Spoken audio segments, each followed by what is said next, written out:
तो अरविंद केजरीवाल दिल्ली हाईकोर्ट से उनको राहत नहीं मिली है और अब अरविंद केजरीवाल ने फैसला किया है वो सुप्रीम कोर्ट का रुख करेंगे। यानी कि लोअर कोर्ट से राहत नहीं मिली तो अब हायर कोर्ट में जाया जाएगा। अरविंद केजरीवाल के द्वारा सुप्रीम कोर्ट का सीधे सीधे रुख किया जाएगा। अरविंद केजरीवाल सूत्रों के हवाले से जो जानकारी सामने आ रही है कि अरविंद केजरीवाल अब सुप्रीम कोर्ट का रुख करेंगे अपनी रिमांड के खिलाफ। भास्कर, इससे पहले भी अरविंद केजरीवाल अपनी रिमांड के खिलाफ कोर्ट गए थे। जब ईडी उनके घर पर पहुंची थी उस दिन भी अरविंद केजरीवाल ने कोर्ट का रुख किया था, लेकिन उस याचिका को वापस ले लिया गया।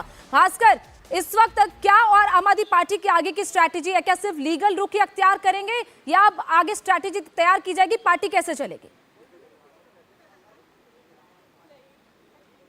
देखिए, अब रास्ता सिर्फ लीगल का ही बचा हुआ है। आज के फैसले से आम आदमी पार्टी सहमत नहीं है और ये तय कर लिया गया कि कल ही सुप्रीम कोर्ट जाएगी आम आदमी पार्टी। इस मामले में फिर से एक बार चैलेंज किया जाएगा सुप्रीम कोर्ट में और ये बात फिर से आम आदमी पार्टी के द्वारा रखी जाएगी कि किस तरह से राजनीतिक द्वेष की वजह से ये पूरा मामला स्थापित किया गया है, अरविंद केजरीवाल को फंसाया गया है, चुनाव के समय में उनकी गिरफ्तारी हुई है। हालांकि ये सारे तर्क आज हाई कोर्ट में खारिज कर दिए गए हैं, लेकिन आम आदमी पार्टी इससे सहमत नहीं है और एक बार सुप्रीम कोर्ट का रुख करेगी।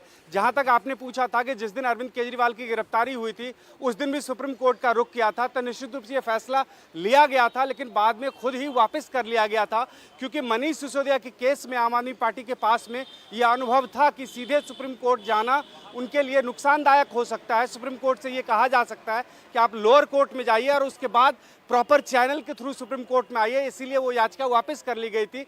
और अब जबकि हाई कोर्ट से राहत नहीं मिली है अरविंद केजरीवाल को, तो सिर्फ सुप्रीम कोर्ट का रास्ता बचता है। इसलिए तय किया गया है कि कल ही आम आदमी पार्टी इस मामले में सुप्रीम कोर्ट का दरवाज़ा खटखटाएगी।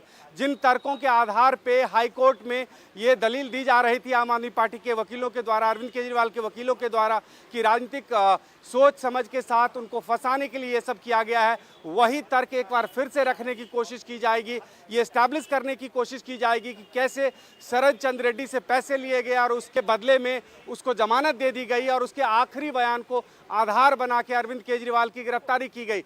कैसे मंगूटा रेड्डी की बयान को, जो 10 बयान में से सिर्फ एक बयान लिया गया जिसमें अरविंद केजरीवाल का नाम लिया गया था, उससे पहले नाम नहीं लिया गया था अरविंद केजरीवाल का, वो सारे तर्क एक बार फिर से रखे जाएंगे। लेकिन इतना तय है कि आज से पहले आम आदमी पार्टी के द्वारा चाहे प्रेस कॉन्फ्रेंस करके या कोर्ट में जो भी तर्क रखे जा रहे थे उस सब को खारिज कर दिया गया है। आज कोर्ट में सीधा सीधा ये कह दिया गया है कि राजनीतिक किसी भी हस्तक्षेप से कोर्ट के ऊपर में कोई प्रभाव नहीं पड़ता, कोर्ट का कोई भी फैसला राजनीति से प्रेरित नहीं होता। और किन मामलों चाहे वो हाई कोर्ट हो या सुप्रीम कोर्ट हो, कोई भी पॉलिटिकल आधार पर फैसला नहीं लेती है। और सुप्रीम कोर्ट में भी अगर वो जाते हैं तो उनको लीगली अपने मामले को स्ट्रांग रखना पड़ेगा और जो दलीलें सुप्रीम हाई कोर्ट में रखी गई थी वैसी ही दलीलें या उससे भी अच्छी दलीलें कोर्ट में सुप्रीम कोर्ट में रखनी होगी ताकि केस स्ट्रांग बन पाए, क्योंकि पॉलिटिकल बातें करके तो सुप्रीम कोर्ट से राहत नहीं मिलने वाली है। अतुल, हाई कोर्ट से तो राहत नहीं मिली है, अब ईडी आगे क्या करेगी? क्योंकि ईडी इस पूरे मामले में लगातार अब एक एक करके कड़ियां जोड़ रही है और जो कड़ियां कोर्ट ने जिसकी बात की है कि जो चेन पूरी तरह ईडी ने जोड़ी है वो सही जोड़ी है, यानी कि पैसा कहां से कहां गया, ये सारी जो चेन रिएक्शन है वो बिल्कुल सही कोर्ट ने पाया है।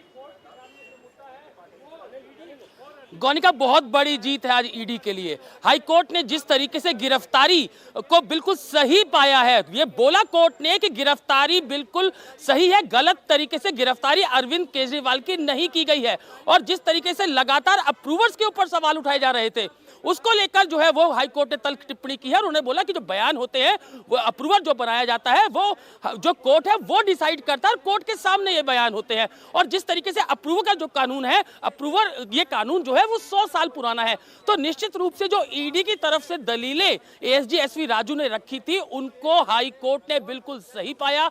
ईडी के लिए हाई कोर्ट में आज बड़ी जीत। और कहीं ना कहीं जिस तरीके से इन कड़ियों को जोड़ा गया, जो कड़ियों को जोड़कर ईडी ने कोर्ट के अंदर रखा, उसको कहीं ना कहीं हाई कोर्ट ने सही माना। और जो ट्रायल के टाइम पे ये बातें होनी थी उस बात को अब हाई कोर्ट ने पहले ही बोल दिया है कि गिरफ्तारी जो है वो बिल्कुल सही है, गलत तरीके से मुख्यमंत्री अरविंद केजरीवाल की गिरफ्तारी नहीं की गई है। एसवी राजू से जब बाहर निकल रहे थे हाई कोर्ट से, तो अब उनसे भी ये पूछा गया कि अब ईडी आगे क्या करेगी, तो उनका कहना था कि अब तो इनको देखना है। अब इन्होंने बोला कि वो सुप्रीम कोर्ट जाएंगे तो ईडी वहां पर भी अपना जवाब देगी। लेकिन आज के जो इस तरीके से हाई कोर्ट ने जो पूरी जो ईडी